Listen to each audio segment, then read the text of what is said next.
Salut à tous, on termine cette semaine par une vidéo sur Kaspa. Vous êtes nombreux à me l'avoir demandé sur YouTube et sur Twitter. C'était un petit peu le but de la semaine, me proposer des altcoins dans les commentaires pour que je puisse faire l'analyse technique. Je vais continuer à le faire la semaine prochaine.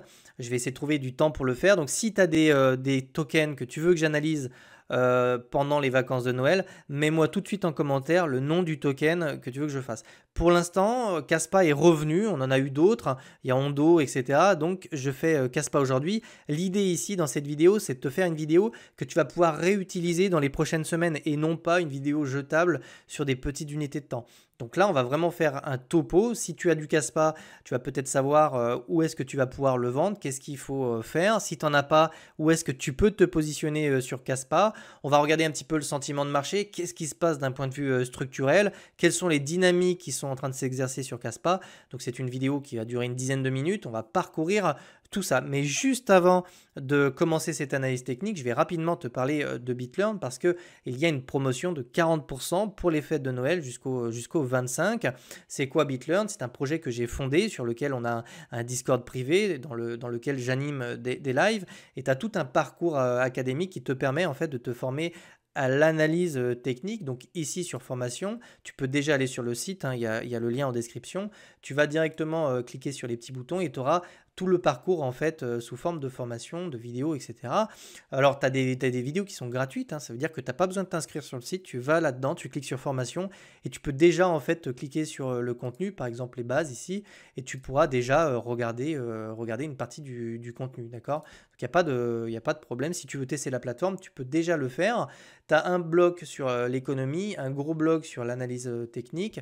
Pour tous ceux qui sont sur BitLearn, vous devriez avoir l'ATR qui va pas tarder à arriver. Pour les vacances de Noël, vous l'aurez. Donc ici, vous aurez un petit new et vous verrez la nouvelle vidéo qui va se mettre directement dans l'analyse technique. Tu as un bloc aussi sur la cyclicité parce que c'est une formation qui est propre aux crypto-monnaies. Donc comprendre par exemple comment anticiper la fin d'un cycle, comment anticiper un top de marché, comprendre l'alt season, l'halving, etc. Tout ça, tu le verras avec moi. Tu as aussi une partie sur l'order flow, la psychologie de marché. Donc, tu vois la technique des clustering, des order blocks. Tu as des stratégies aussi de trading clé en main qui te permettent déjà de commencer à soit faire du paper trading, soit à trader un petit peu sur des échangeurs. De la psychologie, gestion de portefeuille, ça revient très souvent. On le voit en ce moment avec des alts qui ont pris moins 10, moins 15%. Une très bonne gestion de portefeuille t'évite justement d'avoir une forte volatilité sur ton portefeuille. Donc vraiment, il faut savoir que ce n'est pas simplement des vidéos. L'idée ici, c'est que tu puisses pratiquer derrière. C'est pour ça qu'il y a les insights. Si tu classes sur les insights, tu vas pouvoir les voir. C'est gratuit, hein, d'ailleurs. Tu peux déjà consulter les insights gratuitement sur le site. Quand tu es connecté comme moi, tu peux directement coller tes insights ici. Tout est expliqué de toute façon sur le site. Et tu peux déjà commencer à travailler pour pratiquer et prendre l'habitude d'avoir des réflexes sur les marchés. Tu peux cliquer aussi sur mes insights et tu verras tout ton travail. Voilà, alors c'est pas compliqué. Si tu te connectes sur le site, tu verras un petit bouton commence maintenant, tu cliques dessus et tu peux directement t'inscrire. On retourne tout de suite sur notre chart. Qu'est-ce qui se passe sur Kaspa? Moi, je vais être honnête. Ici, ce n'est pas forcément une dynamique qui est haussière. Je vais t'expliquer pourquoi. Alors, la théorie de Do nous montre depuis un petit moment qu'une dynamique qui est très haussière, c'est des creux et des sommets ascendants. Et plus les supports et les résistances sont éloignés, et plus l'écart qui est ici est important, et plus ta dynamique est forte. D'accord? En revanche, donc c'est-à-dire une dynamique très forte, c'est ça. Tu vois, l'écart entre ma résistance et mon support est beaucoup plus important qu'ici. Donc la dynamique est beaucoup plus haussière, d'accord? Tandis que sur Kaspa, on a plutôt quelque chose, on vient réintégrer la résistance comme ça et on vient carrément faire des plus bas. Donc on a une dynamique en fait qui en réalité qui est plutôt haussière, qui est plutôt baissière. Alors je vais te le montrer. C'est-à-dire qu'ici, si par exemple je me mets en droite, on voit vraiment qu'ici on a une résistance, d'accord? On vient faire une nouvelle résistance ici. D'accord? Mais on revient réintégrer l'ancienne résistance. Et c'est pire en fait parce qu'on revient limite chercher le support qui était ici. Là, je vais te mettre ça en rose. Donc, c'est très important de comprendre que ici, on fait une résistance, on vient faire une nouvelle résistance, on vient la réintégrer. Tu vois, on n'est absolument pas dans une dynamique qui est haussière, on n'est pas censé réintégrer les résistances précédentes.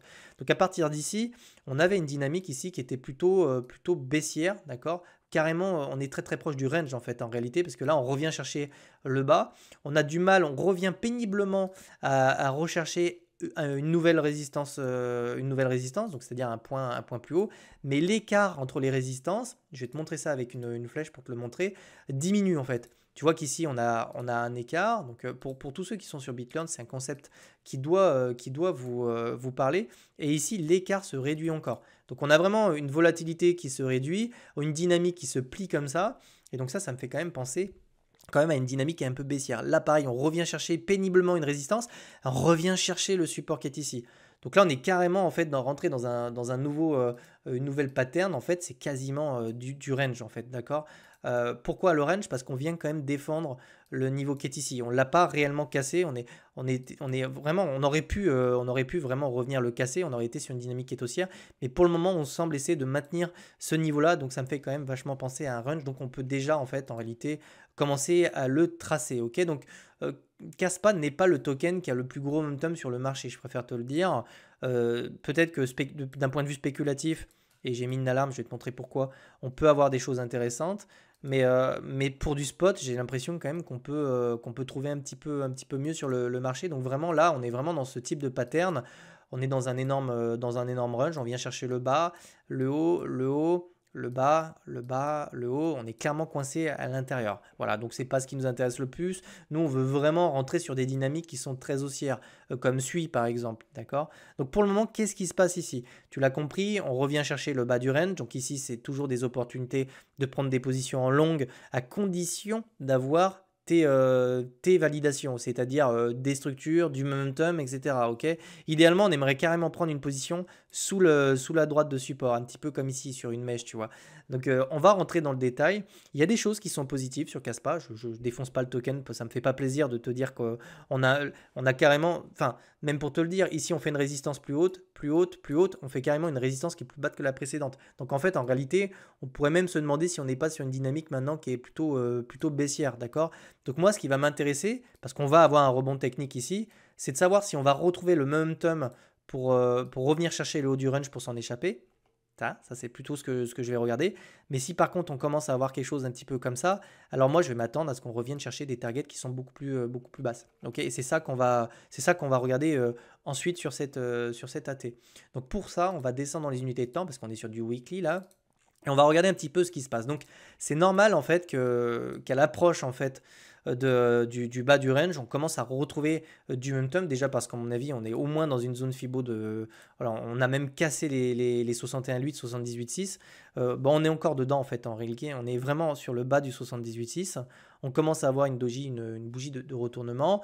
On a des divergences qui sont des divergences en fait en réalité qui sont des divergences haussières cachées. C'est-à-dire que si je viens prendre le creux qui est ici et le creux qui est ici sur MACD, on a quelque chose de très baissier ici sur MACD, alors qu'en fait, ici sur mon cours, je fais un plus haut. Donc tu vois, sur des petites unités de temps, ici, on retrouve quand même quelque chose de plutôt haussier. Et ici sur le RSI, bon, non, c'est pas la même chose. Là, on a carrément une convergence haussière, mais on revient par contre chercher des zones de survente. Et les zones de survente sont des points d'entrée en général sur les altcoins, sur BTC, sur Ether, même sur les indices. En général, quand on se retrouve dans des zones de survente, ça veut dire que les points d'entrée sont très intéressants à condition ici d'avoir des structures. D'accord? Pour le moment, on a simplement une divergence qui est haussière cachée ici. Ok, c'est un bon point. On n'a absolument aucune structure ici. Il n'y a rien qui me dit qu'ici c'est le bottom. Ok, on pourrait très bien faire ça et puis revenir chercher le support. Bon, idéalement, sur ce type de configuration, ça marche plutôt bien. C'est vraiment de venir chercher en fait sous le support, sous le creux qui est ici, chercher une structure en forme de W, une cassure, une réintégration, un MACD qui cross comme ça sur une divergence qui est haussière. Pareil sur le RSI. Donc ça, c'est des setups qui marchent très très bien. C'est probablement les meilleurs setups. Par contre, ça demande d'être extrêmement patient. D'accord? Alors là, c'est pareil. Rien ne me dit qu'on va aller chercher la petite alarme que j'ai mis ici. Si par contre, on commence à avoir quelque chose qui ressemble à ça, avec des petits W, des cassures et une extraction, alors probablement qu'ici, tu as ton creux ascendant. Ok, il ne faudra pas non plus. Voilà, si on commence à avoir un MACD qui commence à nous faire des jolies choses, il faudra aussi se dire qu'on peut avoir un retracement. Mais pour moi, attention, c'est des positions futures. Hein, en spot, c'est absolument pas là que j'achèterais du Kaspa. Là, c'est pour prendre une position, pour essayer de revenir chercher éventuellement le haut du range ou peut-être cette zone Fibo que je vais te montrer, qui serait les 61,8. C'est-à-dire avoir un petit run contre tendance comme ça, puis ensuite on peut éventuellement se faire rejeter. Si on casse les 78,6, alors on reviendra chercher le haut du range, pourquoi pas pour s'en échapper. Pour l'instant, c'est absolument pas ce que j'ai en tête ici sur Caspa.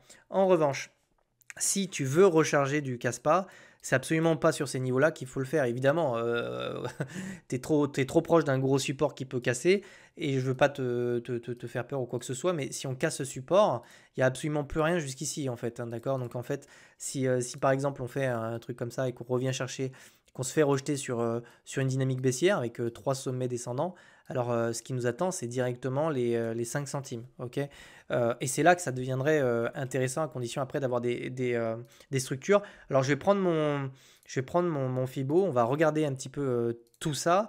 Donc là, voilà la localisation la plus intéressante pour toi si vraiment tu crois au projet, etc., que c'est vraiment quelque chose qui te plairait d'acheter du Caspa, je ne sais pas, pour plusieurs raisons, hein, tu peux juste aimer le projet. Ça doit se faire en fait entre les 61,8 de Fibo et les 78,6 et précisément la meilleure localisation, la localisation 3 étoiles se ferait en fait autour des 5 centimes à condition qu'on revienne, donc admettons qu'on fasse un truc un peu comme ça, qu'on ait une structure après en forme de W et vraiment une cassure ici sur ces niveaux-là. Okay, donc vraiment les 5 centimes pour du spot me semble être la localisation, une très très bonne localisation parce qu'on est vraiment tout proche d'un gros volume ici, un gros volume échangé. Okay, donc c'est ici le prochain support si on casse, celui-là. Bah, c'est ça un peu le souci, c'est que le Caspa ne me montre pas énormément de momentum. Il me montre juste qu'ici on retrouve un petit peu de momentum sur le support, mais sa dynamique me plaît absolument pas. C'est pas du tout le genre de token sur lequel j'irai me positionner massivement.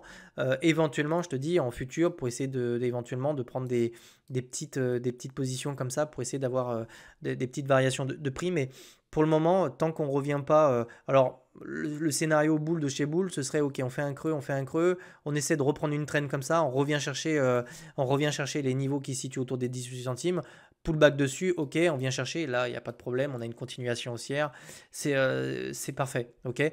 Mais en fait, en réalité, tant qu'on ne revient pas break cette structure-là, pour moi, on est toujours coincé à l'intérieur de ces deux bornes.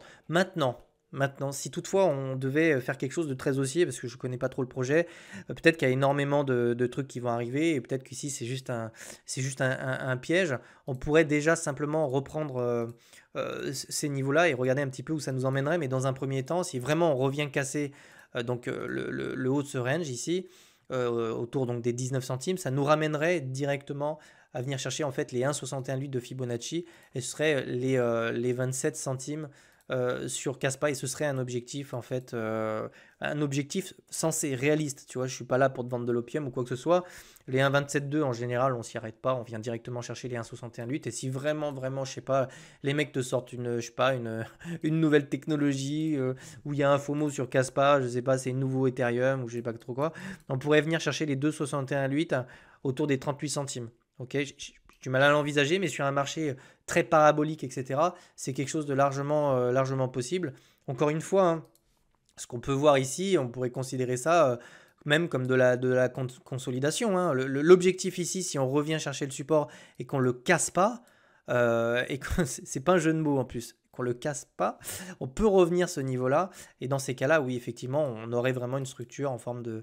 Bah, on reprendrait une dynamique qui serait haussière. Et donc, l'idée ici, c'est de faire des creux, des sommets ascendants, un petit peu comme on l'avait fait avec des résistances ascendantes, des creux ascendants, etc. Ok, donc, pour l'instant, je pense que tu as une belle topographie sur Caspa. Je pense qu'il y a bien mieux sur le marché aujourd'hui.